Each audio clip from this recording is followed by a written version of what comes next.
न्हावे सोनखार गावात सौ चित्रलेखा पाटील यांचे आभार आणि राम मंदिराच्या कामाचे लोकार्पण सोहळा।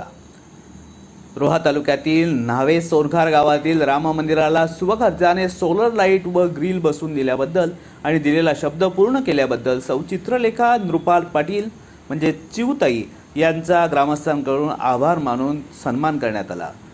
शेतकरी कामगार पक्षाकडून नेहमीच न्हावे गावातील विकास कामांवर लक्ष ठेवून विविध विकास कामे करण्यात येत असतात आणि ती दिलेल्या शब्दही नक्कीच पूर्ण होत असतात। अशा आशा ग्रामस्थांकडून चित्रलेखाताई पाटील यांच्याकडे करण्यात आली। राम मंदिरातील केलेल्या कामांचा लोकार्पण सोहळा चित्रलेखाताई पाटील यांच्या हस्ते करण्यात आला।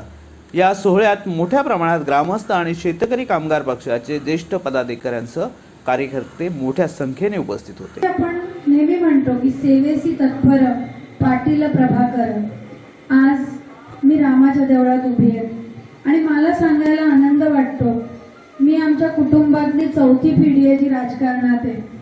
स्वर्गीय नारायण नागू पाटील होते, भाऊ प्रभाकर पाटील होते, भाई आमदार जयंत पाटील होते, स्वर्गीय मीनाक्षीताई पाटील होत्या, पंडित शेठ पाटील होते आणि आता मी काम करते। पण ते काम करत असताना एकच वेगळेपण आमच्यात आणि इतर राजकारण्यांमध्ये आहे। आम्ही खरे स्वतःला रामाचे भक्त म्हणू शकतो, कारण की आम्ही एक वचनी आहोत आणि हे आम्ही नुसतं बोलत नाही।